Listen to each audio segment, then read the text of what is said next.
అపోస్తలుల కార్యములు 13వ అధ్యాయము. అపోస్తలుల కార్యములు 13వ అధ్యాయంలో ఒక మాట ఉంది, చూడండి. మొదటి వచనం నుంచి చూడండి. అపోస్తలుల కార్యములు 13వ అధ్యాయం మొదటి వచనం నుంచి.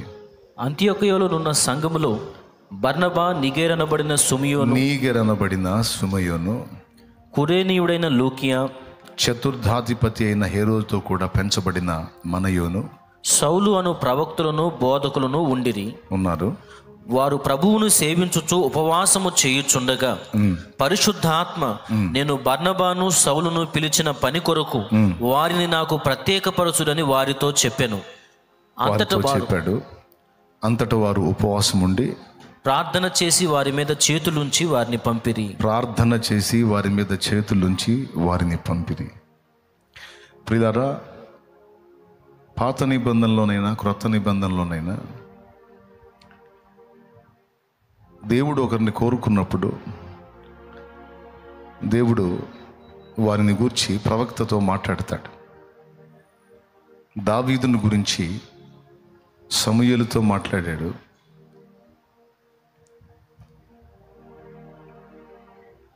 ఎలీషాని గురించి ఏలియాతో మాట్లాడాడు. యెహోషువను గురించి మోషేతో మాట్లాడాడు. నూను కుమారుడైన యెహోషువ నా ఆత్మ కలిగిన వాడు, నీ చేతులు అతని మీద ఉంచు, నీ తర్వాత ఇశ్రాయేలు సర్వ సమూహాన్ని నడిపించేది అతనే, వాగ్దత్త దేశానికి వాళ్ళని తీసుకెళ్ళి వాళ్ళకి స్వాస్థ్యాన్ని పంచిచ్చే బాధ్యత అతనిదే. నీవు అతని మీద చేతులుంచి నీ మీదున్న గౌరవంలో అతనికి భాగం ఇవ్వు అంటే, మోషే ఆయన మీద చేతులుంచి ఉన్నప్పుడు అతడు జ్ఞానాత్మ పూర్ణుడయ్యను అని ఉంటుంది. నీ తర్వాత ప్రవక్తగా షాపాతు కుమారుడైన ఎలీషాని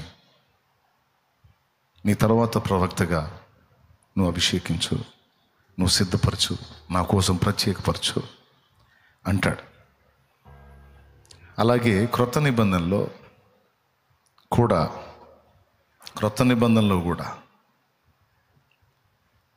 పాత నిబంధనలో రాజుగా దావీదుని, ప్రవక్తగా ఎలీషాని, నాయకుడిగా యెహోషువని దేవుడు ప్రత్యేకించి ప్రవక్తలతో దైవజనులతో మాట్లాడి కోరుకున్నట్టు మనకు కనపడింది. క్రొత్త నిబంధనలో భోజనపు బల్ల దగ్గర పనిచేయాలన్నా కూడా వాళ్ళని ప్రత్యేకపరచాలి. అది అపోస్తల కార్యం 6వ అధ్యాయంలో ఉంటుంది. అపోస్తల కార్యం 6వ అధ్యాయంలో ఈ విధవరాళ్ళకి ఆహారం పంచిపెట్టే దగ్గర గొడవ వస్తుంది. సంఘము విస్తరిస్తూ శిష్యుల సంఖ్య పెరుగుతున్నప్పుడు సంఘంలో వివాదాలు వస్తాయి. ఒక వర్గం ఇంకొక వర్గాన్ని చిన్న చూపు చూశారని ఫీలింగ్స్ వచ్చి ముభావంగా ఉంటుంటే కారణం ఏంటని తెలుసుకొని అపోస్తలులు, మేము వాక్యము ప్రకటించుట మాని ఆహారము పంచిపెట్టుట యుక్తం కాదు, మీలోనే మంచి పేరు పరిశుద్ధాత్మతో నిండుకొని సత్సాక్ష్యము సత్ప్రవర్తన కలిగి ఉన్నటువంటి 7 మనుషుల్ని మీరు ఏర్పరచుకోండి, మేము వారి మీద చేతులుంచి ఈ పనికి వారిని ప్రతిష్ఠిస్తామని అపోస్తలులు చెప్పినప్పుడు వాళ్ళు ఒక 7 ఎంపిక చేసుకుంటారు. స్టెఫను, ఫిలిప్పు, ప్రోకోరు, నీకానోరు, పర్మేనాసు, తీమోను, నికోలాసు అనేటువంటి ఒక 7 ఏర్పరచుకుంటే ఆ 7 మీద వీళ్ళు చేతులుంచి వారిని ఆ పరిచర్య కొరకు, భోజనపు పరిచర్య కొరకు, అది పంచిపెట్టే పని కొరకు వాళ్ళని ప్రత్యేకపరుస్తారు. వారిని అపోస్తలుల ఎదుట నిలవబెట్టి వీరు ప్రార్థన చేసి వారి మీద చేతులుంచిరి. చేతులుంచినప్పుడు ఏం జరిగింది? వాళ్ళు ఆ పనికి అధికారం పొందారు. ఇక మిగిలిన వాళ్ళందరూ వారికి విధేయత చూపాలి. ఇది మొదటిది. రెండవది, చేతులుంచినప్పుడు ఆ పనికి మాత్రమే గాక ఇక మిగిలినటువంటి దైవ కార్యాలు చేయటానికి కూడా వారు శక్తివంతులయ్యారు. స్టెఫను, ఫిలిప్పు గురించి ఆ తర్వాత రాయబడిద్ది, అంతకుముందు ప్రస్తావించబడదు. ఆ తర్వాత రాయబడిద్ది. స్టెఫను పరిశుద్ధాత్మతో నిండుకున్నాడు, ఫిలిప్పు కూడా పరిశుద్ధాత్మతో నిండుకున్నాడు. అపోస్తలుల చేతులుంచిన తరువాత వారిద్దరూ దేవుని కొరకు బలంగా వాడబడ్డారు. క్రైస్తవ సంఘ చరిత్రలో ఒక ప్రత్యేకమైన హతసాక్షిగా స్టెఫను మొట్టమొదట మనకు కనపడతాడు. స్టెఫను కనపరిచినటువంటి జ్ఞానము, అతను ప్రకటించినటువంటి వర్తమానం విన్నప్పుడు అతని ముఖ ప్రభావము, అతన్ని ప్రేరేపించిన ఆత్మని ఎదుటోళ్ళు ఎదిరించలేకపోయారట. అంత ఫోర్స్గా ఉంది స్టెఫను పని. ఫిలిప్పు కూడా సమరయ ప్రాంతానికి వెళ్ళి అప్పటిదాకా నాటకాలు ఆడుతున్న గారడి సీమోను ఆటలు కట్టించి దేవుని నిజమైన శక్తి ఏమిటో, నిజమైన ప్రేమ ఏంటో చూపించి సమరయలో గొప్ప ఉజ్జీవానికి నాంది పలికాడు. ఇది చేతులుంచుట ద్వారా వారికి పరిచర్య కొరకు అధికారం మాత్రమే గాక దేవుని వరములు కూడా వారు స్వతంత్రించుకున్నట్టు మనకు కనబడిద్ది. మీరు స్పష్టంగా చూడవచ్చు. అలాగే అపోస్తల కార్యం 13వ అధ్యాయంలో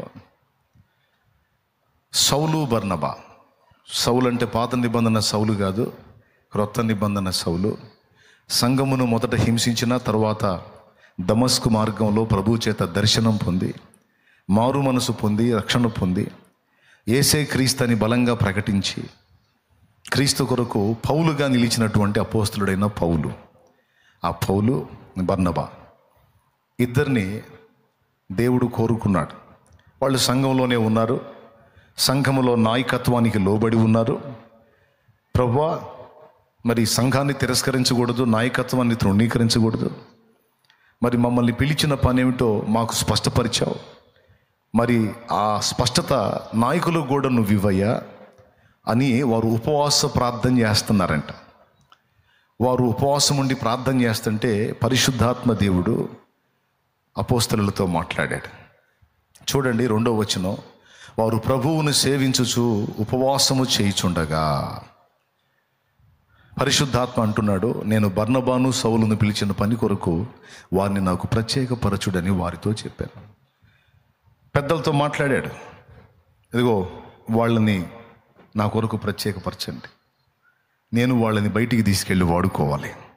ఇంతవరకు సహవాసంలో ఉన్నారు, సంఘంలో ఉన్నారు కదా, వారి మీద చేతులు ఉంచండి, వారికి అవకాశాన్ని ఇవ్వండి, వారిని నేను బయటికి తీసుకెళ్ళి వాడుకోవాలి. మీకు ఇచ్చినట్టే వారికి కూడా నేను కృప ఇచ్చాను. అన్యజనులకు, యూదులకు, ఇశ్రాయేలీయులకు అపోస్తలుడగుటకు పేతురుకు సామర్థ్యం కలుగజేసిన దేవుడే అన్యజనులకు అపోస్తలుడగుటకు నాకును సామర్థ్యము కలుగజేసిందని వారు గుర్తించినప్పుడు, నాకు దేవుడు అనుగ్రహించిన కృపను వారు కనుగొన్నప్పుడు, తమతో పాలివారమనుటకు గుర్తుగా స్తంభములుగా ఎంచబడిన కేఫా, యోహాను, యాకోబు తమతో పాలివాడనటకు గుర్తుగా తమ కుడి చేతిని నాకిచ్చిరి అంటాడు. 1 చేతులుంచారు, 2 నీవు మాతో కూడా సహదాసుడవు, ఈ పరిచర్యలో పాలు పంపులు నీకు కూడా ఉన్నాయని పౌలుకి కుడి చేతిని ఇచ్చారట. స్తంభములుగా ఎంచబడిన కేఫా, యోహాను, యాకోబు. ఇది గలతీ 2లో రాసి ఉంటుంది పౌలు సాక్ష్యంలో. ఈరోజు ఇక్కడ కూర్చున్నటువంటి బిడ్డలు సంవత్సరాలుగా సన్నిధి సహవాసంలో వెంబడిస్తూ మరి బ్రాంచ్ సంఘాల్లో కొంతమంది రెడీ అయ్యారు, మెయిన్ బ్రాంచ్లో కూడా కొంతమంది రెడీ అయ్యారు.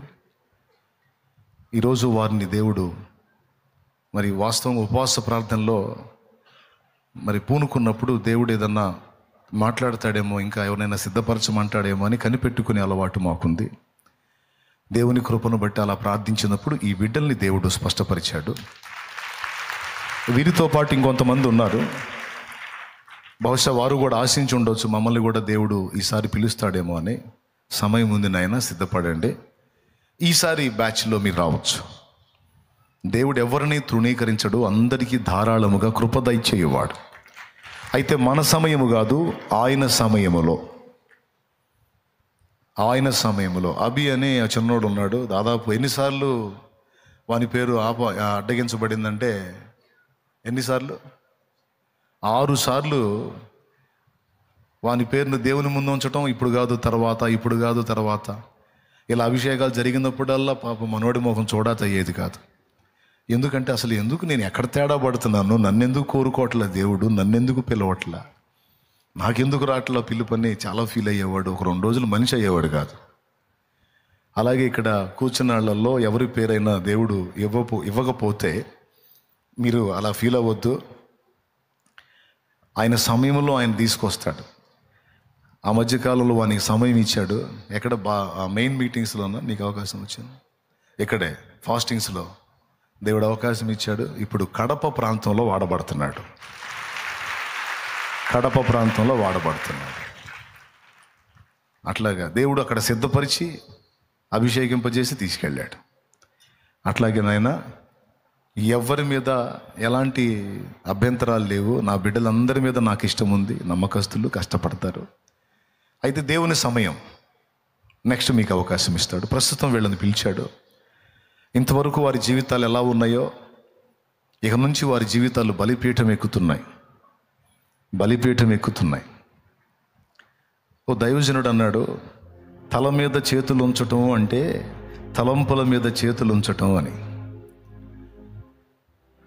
తల మీద చేతులు ఉంచటం అంటే తలంపుల మీద చేతులు ఉంచటం అంటే ఇంతవరకు మీ మనసుకు తోచినట్టు, మీ ఆలోచనలకు తగ్గట్టు మీరు నడుచుకున్నారు. ఇప్పుడు మీ మీద దేవుడు తన దాసుని ద్వారా చేతులు ఉంచినప్పుడు ఇక నుంచి ఉపదేశ క్రమం కానీ, వ్యవహార శైలి కానీ, నడక కానీ అన్ని విషయాల్లో ఆ ఆత్మీయ నాయకునికి విధేయత చూపుతూ మీరు జాగ్రత్తగా ప్రయాణం చేయాలి. తల మీద చేతులు ఉంచినప్పుడు స్వతంత్రులైపోయినట్టు కాదు. చేతులుంచాడు, మాకు అభిషేకాలు అయిపోయినాయి, ఇక మేము వెళ్తాం, మేము వెళ్ళి చేసేస్తామంటే కాదండి, అట్లా కాదు. సౌలు మీద సమూయేలు చేతులుంచాడు. కానీ సౌలు సమూయేలు మాటినలా సొంత పెత్తనాలకు వెళ్ళాడు. వింటున్నారా? స్వతంత్రంగా వ్యవహరించాడు. తన బుర్రకు తోచినట్టు వేసాడు అడుగులు. ఫలితంగా ఏం జరిగిందో మీకు తెలుసు. కనీసం 2 సంవత్సరాలు కూడా కాకముందే సమూయేలు సౌలుతో అన్నాడు, రాజ్యము సదాకాలము నీకు, నీ పిల్లలకు, వారి పిల్లలకు, వారి పిల్లలకు స్థిరపరచాలని యెహోవా కోరుకొనెను గాని నీ తిరుగుబాటు వలన, నీ స్వతంత్రమైన అడుగుల వలన, ఆత్మీయ నాయకత్వానికి నువ్వు లోబడనందు వలన ఇదిగో రాజ్యము నీ యొద్ద నుండి తొలగించి నీ పొరుగువానికి దేవుడు దాన్ని ఇచ్చేశాడు అని సౌలుతో మాట్లాడతాడు. ఆ తర్వాత సౌలు అధికారంలోకి వచ్చిన తర్వాత 2 ఏళ్ళు పాలించిన తర్వాత ఇంకా 8 ఏళ్లకు పుట్టబోతున్నాడు దావీదు. ఇంకా దావీదు పుట్ల అప్పటికి ఇంకా 8 ఏళ్ల తర్వాత పుడతాడు దావీదు. పుట్టి అయినా 30 ఏళ్ల ఈడు గలవాడు కావాలి, అప్పుడు అప్పచెప్పబడిద్ది రాజ్యం. దావీదు ఇంకా పుట్టకముందే యెషయి ద్వారా వచ్చేటువంటి సంతానానికి దేవుడు డిసైడ్ చేసేసాడంటే అప్పుడే చూశాడు దావీదును అప్పుడే చూసేశాడు. యెషయి కడుపున నా చిత్తానుసారమైన మనుషుడు ఒకడు పుట్టబోతున్నాడు, వాని చేతికి అప్పగిస్తా, నీ చేతిలోంచి తీసేస్తా. నేను సదాకాలం నీకే స్థిరపరచాలనుకున్నా కానీ నువ్వు ఆత్మీయ నాయకత్వాన్ని త్రోసిపుచ్చావు. తల మీద చేతులు అంటే తలంపుల మీద చేతులు. దేవుడు మనల్ని దిద్దుబాటు చేయాలంటే ఎటు నుంచి చేస్తాడు? నాయకుని నోట నుండి వచ్చే ఉపదేశం ద్వారానే కదా, నాయకుని నోట నుండి వచ్చే గద్దింపు ద్వారానే కదా, నాయకుని నోట నుండి వచ్చే ఆదరణ వాక్కు ద్వారానే కదా బ్యాలెన్స్ చేయాలి. ఆ నాయకుడినే నువ్వు పక్కన పెట్టినప్పుడు, ఆ నాయకునే నువ్వు తృణీకరించినప్పుడు మరి నీకు దైవస్వరం ఏ పక్క నుంచి వచ్చింది? నేనే వాక్యం చదువుకుంటా, నేను కూడా చేస్తా అని నువ్వు అంటావా? మంచిదే, వాక్యం చదివితే దేవుడు నీతో మాట్లాడతాడు, ప్రార్థన చేస్తే మాట్లాడతాడు, మంచిదే. కానీ దేవుడిచ్చిన నాయకత్వపు విలువ దానిదే. పాత నిబంధనలోను క్రొత్త నిబంధనలో కూడా ఆ విలువను అలానే కంటిన్యూ చేశాడు దేవుడు. చేశాడు. ఏ ఉపదేశానికి అప్పగించబడ్డారో, ఏ సత్యములో పెంచబడ్డారో అందులో స్థిరంగా ఉండాలి. గాలికి కొట్టుకొని పోయినట్టు కల్పనా కథల వైపు లోక జ్ఞానం వైపు, వెర్రిమరి ఉపదేశాల వైపు మీరు వెళ్ళకూడదు. నాటబడిన వారై, ఒక చోట స్థిరపరచబడిన వారై, సత్యవాక్యములో వేరు పారిన వారై, దేవుడు అప్పగించిన నాయకత్వం కింద విధేయతతో లోబడి ఉండాలి. సౌలు అనుకున్నాడు, బలి అర్పణ చేయటం సమూయేలుకే తెలుసా? నాకు కూడా తెలుసు. ఫిలిష్తీయులు నా మీదికి రాకముందే నేను బలులు అర్పించేస్తాను దేవుడికని ప్రవక్తను బేఖాతరు చేసి తను సొంతంగా బలి అర్పించాడు. అర్పిస్తే దేవుడు సంతోషపడ్డా? సంతోషపడకపోగా తన బలిని తిరస్కరించి తన అధికారాన్ని కొట్టివేశాడు. కాబట్టి ఇక్కడ కూర్చున్న ఆల్రెడీ అభిషేకం పొందిన సేవకులకి, ఇక్కడ కూర్చొని ఇప్పుడు సిద్ధపడుతున్న బిడ్డలకి అందరికీ చెప్తున్నాను, దేవుడు నియమించిన నాయకత్వాన్ని తృణీకరించకుండా జాగ్రత్త పడండి. యెహోవాను నమ్ముకొనుడే, అప్పుడు మీరు స్థిరపరచబడతారు. ఆయన ప్రవక్తలను నమ్ముకొనుడి, అప్పుడు మీరు కృతార్థులు అవుతారు అన్నాడు యెహోషాపాతు.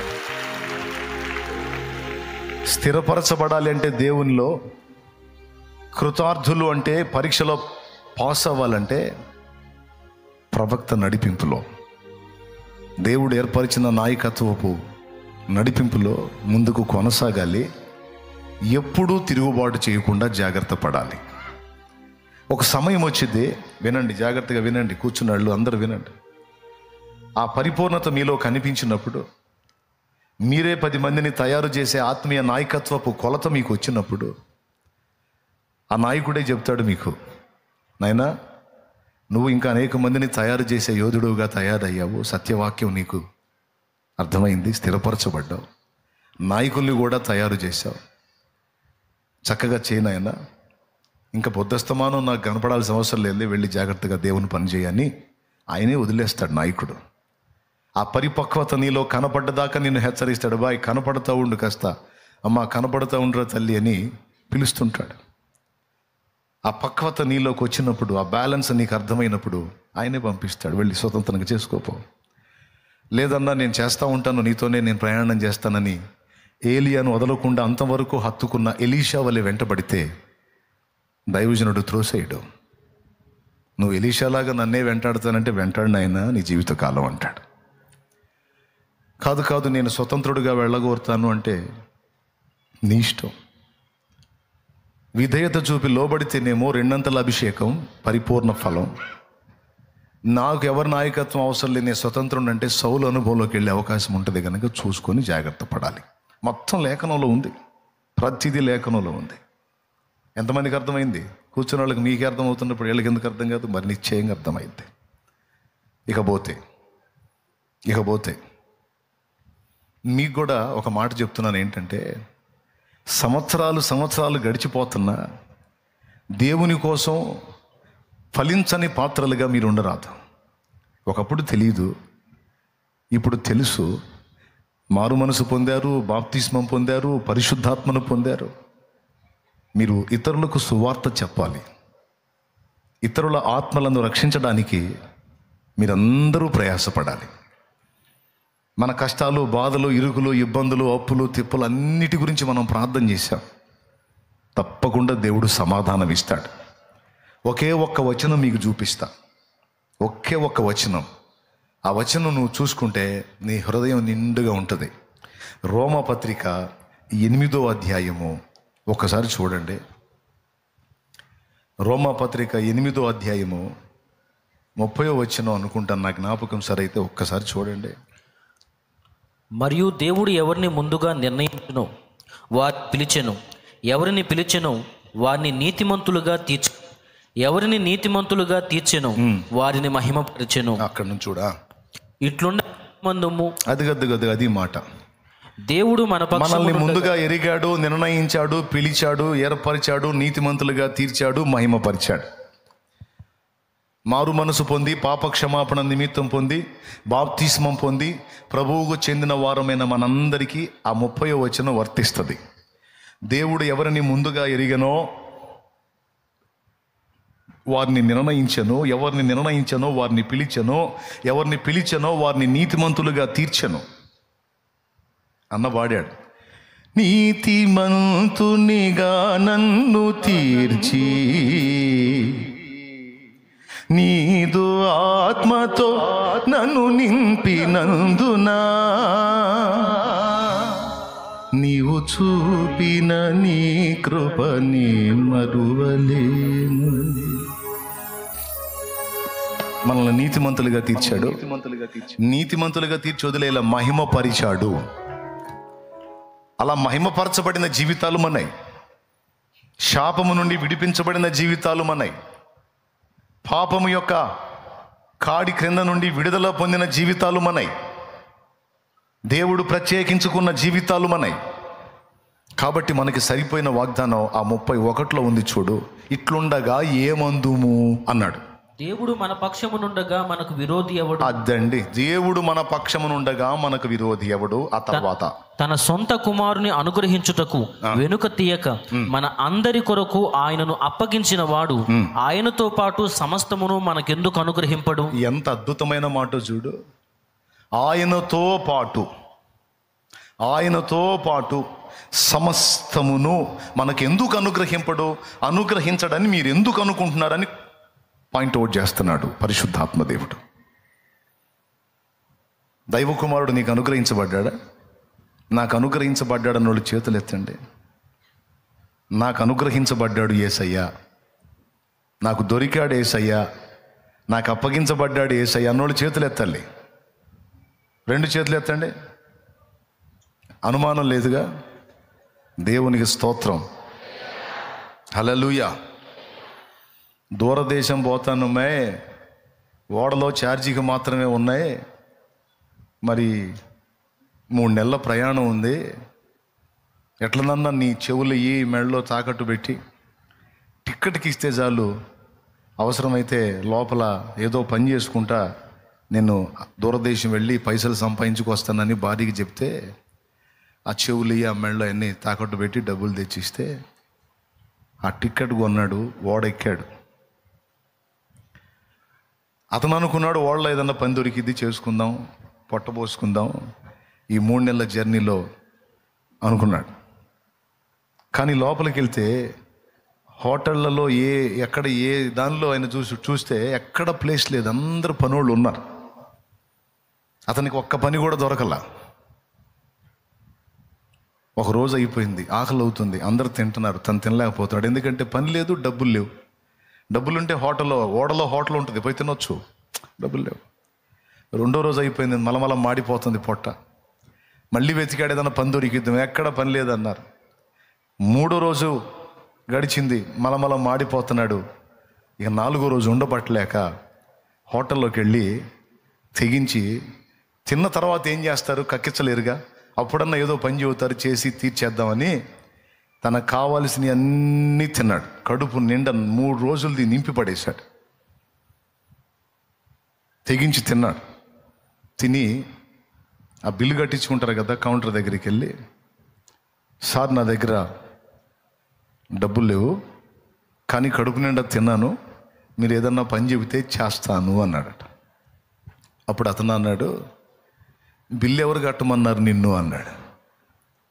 అదేమిటి, తిన్నప్పుడు కట్టాలి కదంటే, పిచ్చోడా నీకు తెలియదా, నువ్వు తీసుకున్న టికెట్లోనే 3 నెలల ప్రయాణానికి సరిపోయినంత ఆహారాన్ని కూడా తీసుకుంటాం మేము. నువ్వు టికెట్ నీ దగ్గర కలిగి ఉన్నావు కాబట్టి ఈ ఓడలో నీకు కావలసిన సమస్తము కూడా నువ్వు అనుభవించవచ్చు. ఎందుకంటే అన్నిటికీ ముందే మేము తీసుకుంటాం. అంటే టిక్కెటే మెయిన్. ఇప్పుడు 3 రోజులు ఎండిపోయాడు చూడు, ఈ సంగతి తెలియక. అట్లాగే యేసు ఒక్కడు మనకు దొరికాడు. మీరు అన్నారు నాకు అప్పగించబడ్డాడు, నాకు దొరికాడని. ఇక్కడ వాక్యం అంటుంది ఆయన ఒక్కడు కాదు, ఆయనతో పాటు సమస్తము నీకు అనుగ్రహించబడి. హల్లెలూయా. ఆయనతో పాటు సమస్తము. యేసు దొరికినప్పుడు అన్నీ దొరికినట్టే. సందేహించేవాడికి ఏం దొరకదు, కానీ విశ్వసించేవాడికి అన్నీ దొరుకుతాయి. ఎంతమంది ధైర్యం తెచ్చుకున్నారు? తన సొంత కుమారుని మనకియ్య వెన్ను తీయని దేవుడు ఆయనతో పాటు సమస్తము మనకెందుకు అనుగ్రహింపడు? పరలోక మహిమను నీ కొరకే విడిచెను, తన ప్రాణము పెట్టి నిన్ను బ్రతికించెను. ఇంత చేసిన వాడు నీకు దూరమవుతాడా? సందేహమును వీడి సిలువ దర్శనము పొంది బ్రతికితే క్రీస్తు కొరకే, చావైతే లాభమనుకో. బ్రతికితే క్రీస్తు కొరకే, చావైతే లాభమనుకో. ప్రాణమా నాలో తొందరపడకుమా, ప్రాణమా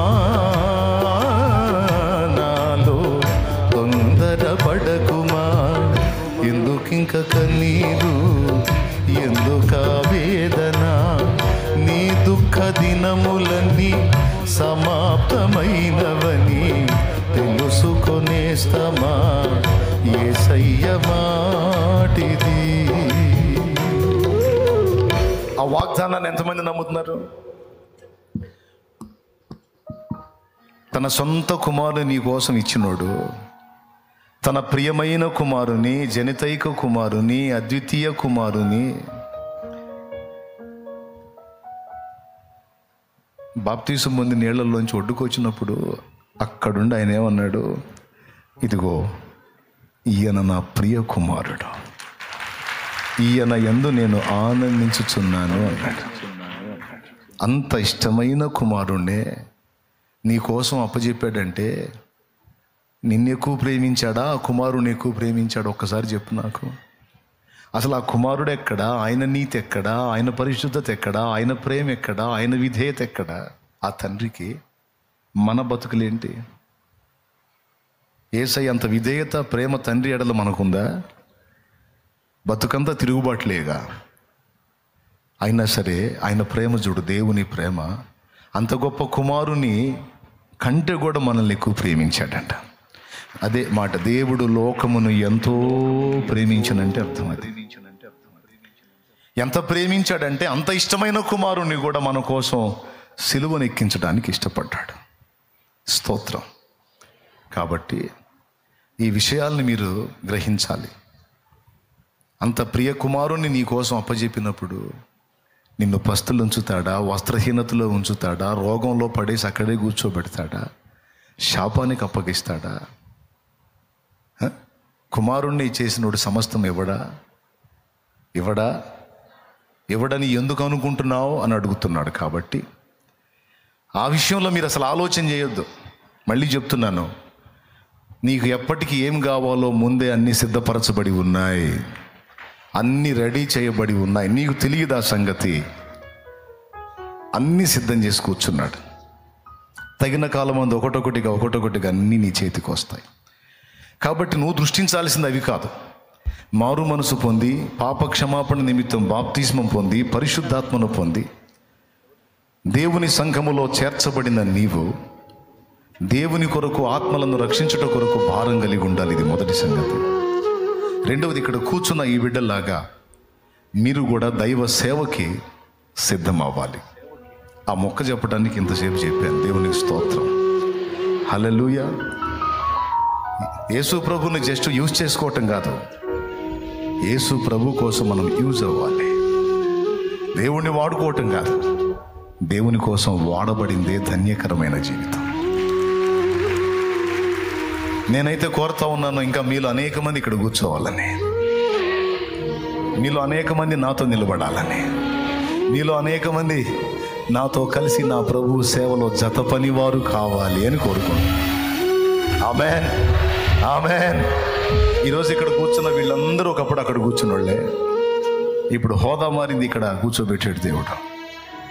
నా సేవకుడు, నా సేవకురాలు అని. మీరు కూడా అలా తయారు కావాలి. ఓకేనా? మొదట వీళ్ళకి చెప్పాను, నాయకత్వానికి విధేయత చూపాలి. తల మీద చేతులు ఉంచటం అంటే తలంపులను కంట్రోల్ చేసే అధికారం కలిగి ఉండటం. మీకు అధికారం ఇవ్వటమే కాదు, మీ మీద అధికారాన్ని కూడా కలిగి ఉండటం. నాయకత్వానికి ఎప్పుడూ తృణీకరించవద్దు, ఎదురు తిరగొద్దు. అది మీకు క్షేమం కాదు, మీరు వర్ధిల్లటం ఆగిపోయింది. విధేయత చూపితే ఏలియా, ఎలీషా ఇద్దరి అనుబంధం లాగా తండ్రి యెహోవా జీవము తోడు, నీ జీవము తోడు, నిన్ను విడవనన్నాడు ఎలీషా. గిల్గాల్ దగ్గర విడవనన్నాడు. బేతెలుగు పోయాడు, వెళ్ళవయ్యా అన్నాడు. నిన్ను విడవను. అక్కడి నుంచి ఎరికోకు పోయాడు, నిన్ను విడవను. యోర్దానుకు పోయాడు 4 చోట్ల, ఇంకాగవయ్యా, ఇంకెళ్ళిపోవయ్యా. యెహోవా జీవముతోడు, నీ జీవముతోడు, నిన్ను విడవను. అర్థమైపోయింది. మొండోడు వదలడు అని యోర్దాన్ని దాటించి అవతలకు తీసుకెళ్ళి, నేను నీ యొద్ద నుండి తీయబడక మునుపు నేను నీకేం చేయగోరుతున్నావో చెప్పు అంటే, నీ మీదున్న ఆత్మలో 2 పాళ్ళు నా మీదికి వచ్చినట్లు దయచేయమన్నాడు. మిగిలిన అయితే నేను చేయదగును, కానీ ఆత్మ నా చేతుల్లో ఉండడు. ఆత్మ మీద అధికారం, ఆత్మ ఆయన నడిపింపులో ఉంటాడు. ఆత్మ దేవుని అదుపులో ఉంటాడు. ఆయన ఇవ్వాలి, ఆ అభిషేకం ఇవ్వాలంటే ఆయన చేతుల్లో ఉంటుంది, నా చేతుల్లోది కాదు. నా మీదికి పంపిన ఆయనే, నీ మీదికి పంపిన ఆయనే. నేను తీయబడేటప్పుడు నేను నీకు కనబడిన ఎడల నీవు కోరినది నీ మీదకి వచ్చిందంట. అగ్ని రథములు కనపడి వాళ్ళిద్దరిని వేరు చేస్తాయి. ఏలియా సుడిగాలి చేత దేవుని సన్నిధికి ఆరోహణం అవుతూ ఉంటాడు. ఆ సుడిగాలు ఎత్తబడుతున్నప్పుడు ఎలీషా కనబడతాడు. తండ్రి, నా తండ్రి, ఇశ్రాయేలుకు రథమును రౌతును నువ్వే. నువ్వు వెళ్ళిపోతే వాళ్ళకి దిక్కెవరు? వాళ్ళకి చెప్పేది ఎవరు? వాళ్ళని నడిపించేది ఎవరు? వాళ్ళ గతి ఏమిటి? తండ్రి తండ్రి అని కేకలు వేస్తే ఏలియా కనపడ్డావు. కానీ ఏలియా దుప్పటొచ్చి ఎలీషా మీద పడింది. ఆ దుప్పటి తీసుకొని యోర్దాన్ నది దగ్గరికి వచ్చి ఆ దుప్పటి తీసుకొని యోర్దాన్ నది మీద కొట్టి, ఏలియా దేవుడు ఎక్కడా అంటాడు. అంతే, యోర్దాను 2 పాయలుగా విడిపోయింది. దారి వచ్చింది మధ్యలో.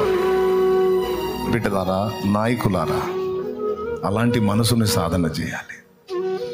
నా తండ్రి, నిన్ను విడవను. అప్పుడు కృతార్థులు అవుతారు. మీకు తెలుసా, ఏలియా చేసిన దానికంటే 2 ఎలీషా చేశాడు. ఇంకా చెప్పాలంటే, ఎలీషా చనిపోయిన తరువాత ఆయన ఎండిపోయిన ఎముకలు కూడా చచ్చి నుండి బతికిచ్చినాయి. ఆ ఎముకల్లో కూడా అగ్ని ఉంది. ఎండిపోయిన ఆ ఎముకల్లో కూడా ఒక చచ్చి నుండి బ్రతికించగల శక్తి, అభిషేకం దేవుడు ఉంచాడు. అంత కృప పొందాడు ఎలీషా. అలాంటి పట్టు ప్రతిష్ఠితులయ్యేవాళ్ళు, అభిషేకం పొందేవాళ్ళు, దేవుని సేవకు సిద్ధమైన వాళ్ళు కలిగి ఉండాలి. అలా ఉంటే ధన్యులు. ఆఖరి మాట చెప్పి ఇక కార్యక్రమంలోకి వెళ్ళి ఇక ముగింపులోకి వెళ్దాం. ఆఖరి మాట ఏమిటంటే, ఇప్పుడు వీళ్ళు బలిపీఠం ఎక్కుతున్నారు. ఇంతవరకు ఎలా జీవించారో తెలియదు. ఎప్పుడైతే బైబిల్లో మనం చూసినప్పుడు భక్తుల్ని దేవుడు ప్రత్యేకించాడో అప్పుడు ఇక వాళ్ళ కోటింగ్ స్టార్ట్ అయింది. ప్రత్యేకింపబడక మునుపు, ప్రతిష్ట చేయబడక మునుపు వాళ్ళకి ఏ కోటింగ్ లేదు. కానీ వాళ్ళని దేవుడు ప్రత్యేకించిన తర్వాత వాళ్ళకి ప్రత్యేకమైన అనుభవాలు ఏర్పడ్డాయి. దావీదుని చూసుకోవచ్చు. సమూయేలు వచ్చి తైలం పోయక ముందు దావీదు జోలికి ఎవరు రాలా. వచ్చారు ఎవరన్నా? వాళ్ళందరినీ నిలబెట్టి వాళ్ళ అన్నోళ్ళని వాళ్ళందరి ముందు ఈ చిన్నోడి మీద నూనె పోస్తుంటే వాళ్ళ కడుపు మండిపోయింది. మేమందరం యదములమని వాడు ఒక్కడు మొనగాడ, మా అందరి ముందు వాడిని నిలబెట్టి ఆడినెత్తిన నూనె పోసారు. ఏందో అనుకుని మనసులో బాధపడి అప్పటి నుంచి తమ్ముడిని టార్గెట్ చేస్తూ ఉన్నారు. ఇక చిన్నదానికి పెద్దదానికి నీకు గర్వం రా, నువ్వు మాటినకొచ్చావు, నీకు అహంకారం వచ్చింది, ఆ పెద్దాన్ని వచ్చి నూనె పోసిన తర్వాత ఏదో రాజులాగా ఫీల్ అవుతున్నావు, పెద్ద చిన్న మర్చిపోతున్నావు, లెక్క లేకుండా అయిపోయావు, గర్విష్టి అయిపోయావు అని ఇక అదే ఇద్దరు ఇంట్లోకి వస్తే చాలు మనశ్శాంతి ఉన్నాయి. ఇట్లా ఈ అభిషేకం జరిగిన తర్వాత ఇంట్లో పోడు, అంతకుముందు లేదు. వాళ్ళందరి ముందు ఇతన్ని ప్రత్యేకించేసరికి వాళ్ళకి మండిపోయి ఇక వాళ్ళు దరివేయటం మొదలుపెట్టారు ఇంట్లో. సరే వదిలిపెడితే అంతకుముందు సింహం లేదు, ఎలుగుబంటి లేదు, హాయిగా గొర్రెలు కాసుకున్నాడు. ఇక అడవికి పోతే ఎలుగుబంట్లు వస్తున్నాయి, సింహాలు వస్తున్నాయి. వాటి మీద పోరాడి వాటిని చంపి వాటి నోళ్లలోంచి గొర్రెల్ని కాపాడాల్సి వస్తుంది. ఈ రెండు అట్ట పెడితే సౌలు దగ్గర నుంచి పిలుపు వచ్చింది, దయ్యం పట్టింది, మ్యూజిక్ వేసి ఆ దయ్యం వదలగొట్టాలి రాజు దగ్గర పని అని. రాజు మెంట్లోడు, దయ్యం అటాక్ చేసిందనుకో ఈ చిన్నోడు ఏమైనా అయిపోవచ్చు, చావుకు తెగబడి ఆ మెంట్లోడి దగ్గరికి పోవాలి. పోయాడు, బాధలు స్టార్ట్ అయినాయి చూడండి. ఇక ఈ మూడు అయిపోయినట్టు గొలియాతుగాడు లైన్లోకి వచ్చాడు, గొలియాతును కొట్టాడు. 4 అయిపోయినాయి అంటే ఇక సౌలు ఈటి తీసుకొని వెంటబడ్డాడు. సంవత్సరాలు జరిమాడు. 1 రోజు 2 రోజులు కాదు, సంవత్సరాలు. ఇదంతా ఎప్పుడు జరిగిందో మీరు ఒక్కసారి చదివితే బైబిల్లో నెత్తి మీద తైలం వచ్చిన తర్వాత స్టార్ట్ అయింది ఇదంతా.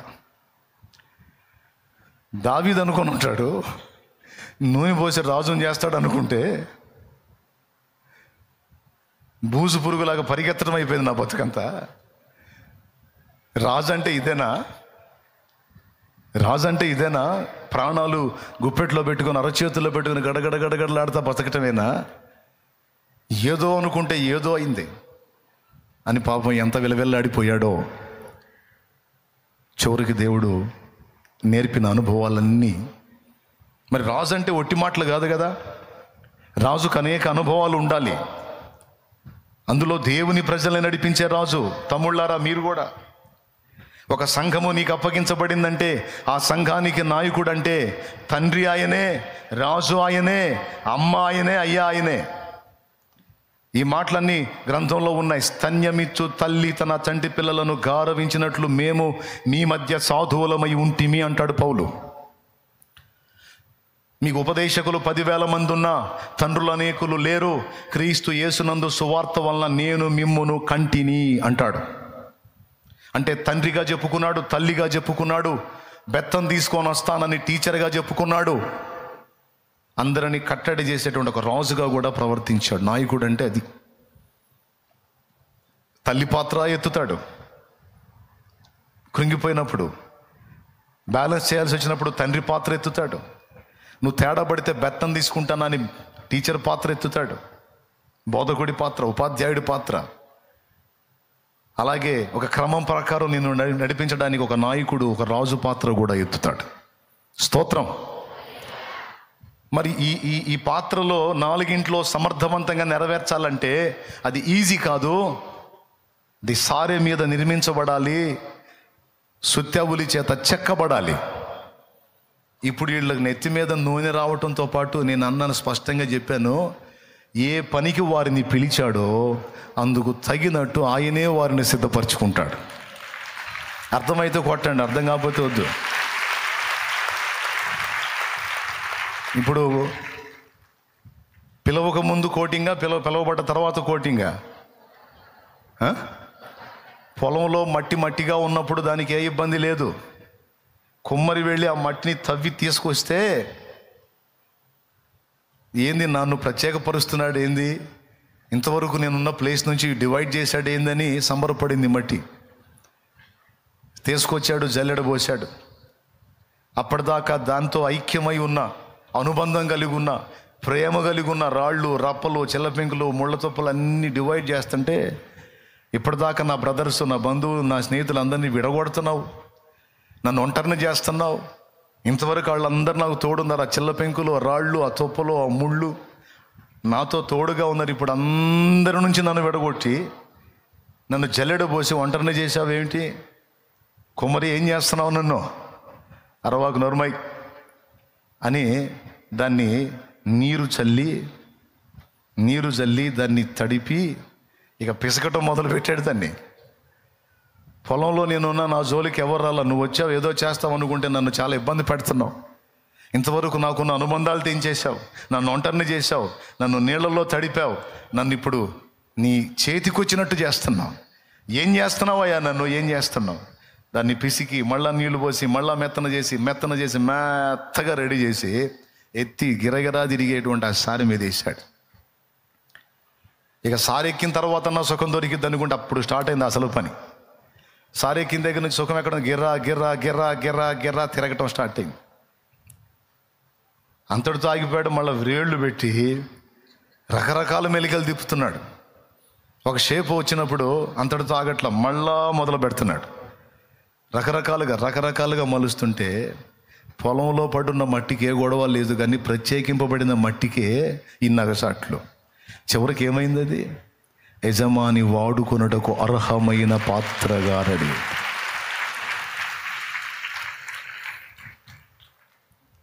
ఇప్పుడు వీళ్ళని సారి మీదకి ఎక్కిస్తున్నాడు.